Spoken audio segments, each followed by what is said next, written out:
Nesse vídeo, o nosso objetivo é estudar como calcular a área de um círculo em função da medida do raio do círculo e também como calcular a área de uma coroa circular.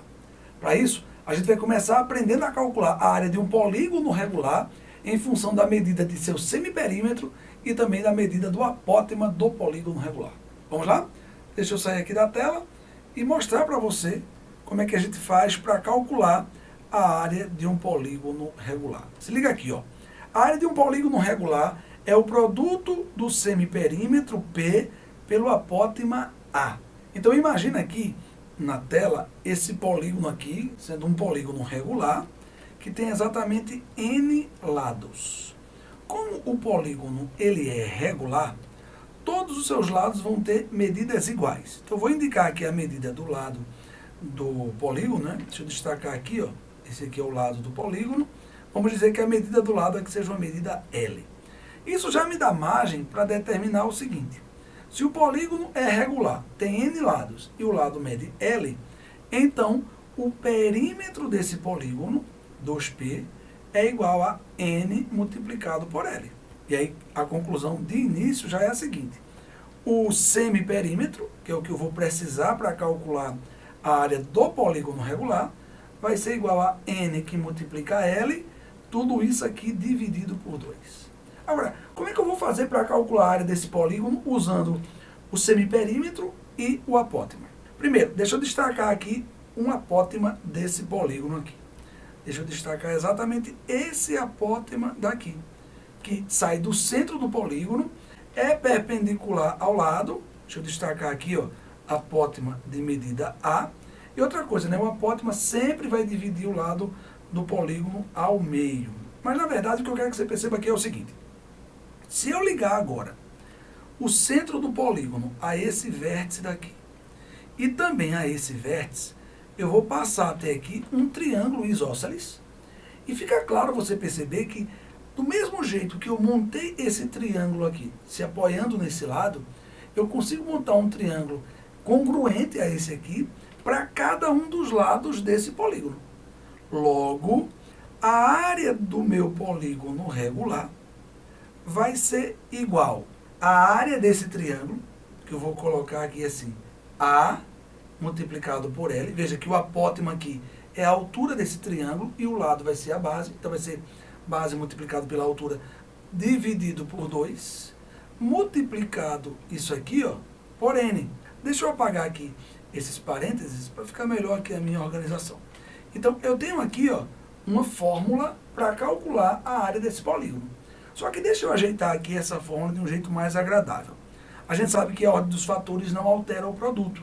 Então eu posso chegar aqui e fazer o seguinte, ó, escrever que a área do polígono vai ser igual a N multiplicado por L multiplicado por A, certo? A ordem dos fatores não vai alterar o produto. Tudo isso dividido por 2. Só que eu vou colocar dividindo por 2 aqui, só o N multiplicado por L. Aí presta atenção, ó. Eu tenho aqui que N multiplicado por L dividido por 2 é exatamente o semiperímetro, que é o que eu tenho aqui, ó.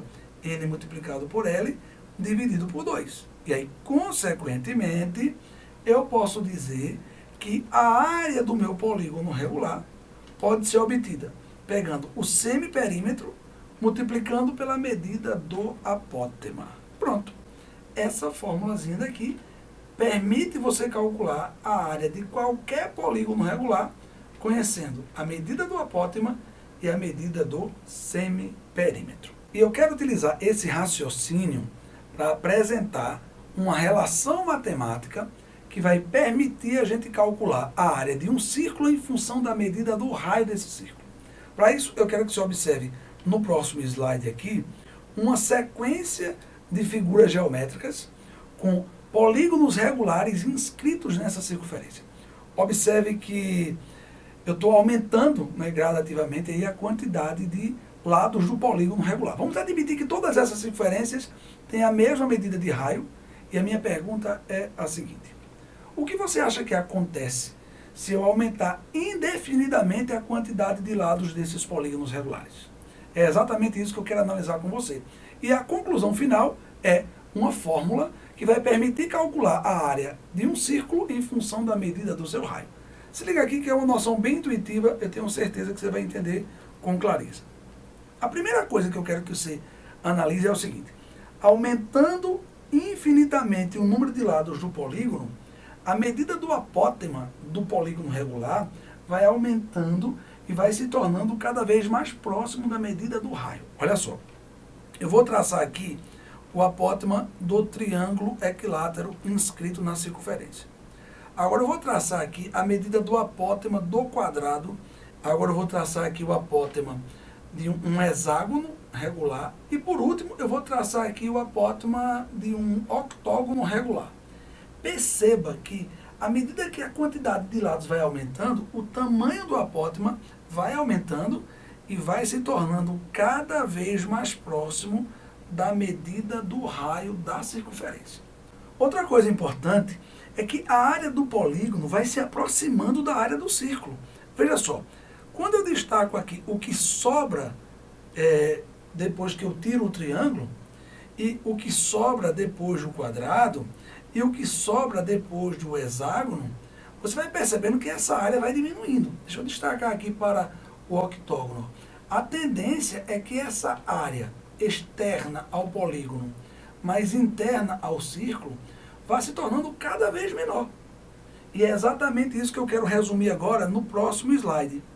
Veja bem, quando eu pegar um polígono regular e sair aumentando a quantidade de lados desse polígono indefinidamente, então eu vou colocar aqui, ó, vamos imaginar que o número de lados tende ao infinito, ou seja, vai ficando cada vez maior, duas coisas vão acontecer, muito importante. Primeiro, o perímetro do polígono regular vai coincidindo cada vez mais com o comprimento da circunferência. Deixa eu destacar aqui, ó. Eu vou ter esse lado do polígono, esse lado do polígono, esse lado aqui. Aí você vai percebendo que se aumentar muito a quantidade de lados, esse perímetro do polígono vai começar a coincidir com o comprimento da circunferência. E daí vai sair uma coisa bem interessante para a gente, porque veja bem, a gente representa o perímetro de um polígono por 2π. Então eu vou ter aqui, ó, 2π igual a 2 que multiplica π, que multiplica r, que é o comprimento da circunferência. Aí eu vou simplificar esse 2 com esse, e olha só o que é que eu vou encontrar aqui. Que o semiperímetro do meu polígono vai ficar igual a π multiplicado por r. E eu vou guardar essa relação aqui, que ela é muito importante. Outra coisa que a gente acabou de ver no slide anterior. Quando a gente vai aumentando a quantidade de lados do polígono, o apótema desse polígono vai aumentando de tamanho e tende a ficar cada vez mais próximo, né, a medida do apótema, da medida do raio. Aí, se o número de lados tende ao infinito, então eu posso admitir que a medida do apótema vai ficar igual à medida do raio. Agora, pensa comigo o seguinte. Se eu aplicar aqui a fórmula que a gente acabou de aprender para calcular a área de um polígono regular, só que agora o meu polígono regular tem infinitos lados. O semiperímetro do meu polígono regular agora é π multiplicado por r, e o apótema do meu polígono regular coincide com o raio da circunferência no qual o polígono está inscrito. Aí eu vou encontrar aqui a área do polígono regular é igual à medida do semiperímetro multiplicado pela medida do apótema. Só que o semiperímetro agora mede π multiplicado por r. A medida do apótema agora é r. E eu vou ter aqui que a área do polígono é π que multiplica r elevado ao quadrado. Gente, deixa eu destacar aqui essa relação. E eu quero que você pense comigo aqui o seguinte.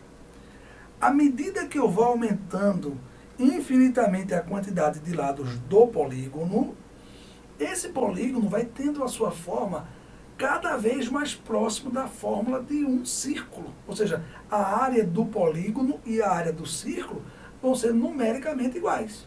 Então, na verdade, esta fórmula que eu encontrei aqui, ela serve para calcular a área delimitada por uma circunferência, ou seja, a área de um círculo que tem raio medindo R. Gente, espero que essa dedução tenha feito você ter mais segurança agora na lógica que existe por trás da fórmula para se calcular a área de um círculo. Tudo bem? Espero que sim, espero que você tenha gostado, porque eu quero aproveitar esse argumento que eu apresentei para você agora para mostrar como é que faz para calcular a área de uma coroa circular. Mas o que vem a ser uma coroa circular? É bem simples. Olha para essa imagem aqui. Eu tenho duas circunferências concêntricas, uma de raio R e uma de raio R'. Aquela região que é exterior à circunferência menor e interior à circunferência maior é o que a gente vai chamar de coroa circular. Deixa eu sair aqui da tela para destacar para você aqui essa região. Se liga aqui, ó. A coroa circular é essa região que eu destaquei aí nesse amarelo bem forte. Como fazer para calcular a área dessa coroa circular? Perceba o seguinte, eu vou destacar em amarelo clarinho a área do círculo menor. A área da coroa, deixa eu destacar aqui assim para você, pode ser obtida pegando a área do círculo maior e tirando desse círculo maior a área do círculo menor. Percebeu aí a estrutura como ficou claro agora? Então eu posso dizer que a área de uma coroa circular é igual a π multiplicado por r ao quadrado, que é a área do círculo maior, menos a área do círculo menor, que é π vezes r' ao quadrado. Perceba que eu tenho aqui uma multiplicação de dois fatores, aqui também com um fator comum. Nesse caso aqui, o fator comum é o π. Então, vou chegar à conclusão que a área da coroa circular é igual a π, tirada em evidência, que vai multiplicar com r ao quadrado, r' ao quadrado, né? Menos r' ao quadrado. Pronto, gente, está aqui a fórmula para calcular a área de uma coroa circular. É bem intuitiva e mesmo que você não memorize essa fórmula do jeito que ela é, acredito que na hora do exercício você vai conseguir determinar a área dessa coroa circular. Bom, pessoal, era isso que eu tinha preparado para essa aula. Espero que você tenha gostado de como eu apresentei esses argumentos que são tão importantes. A maioria das pessoas não tem nenhuma noção de como surge aí a fórmula para calcular a área de um círculo e está aí apresentado para vocês. Espero que você tenha gostado. Agora, no próximo vídeo, a gente vai fazer exercícios para colocar em prática tudo que a gente viu nessa videoaula. Tudo bem? Estou esperando você no próximo vídeo.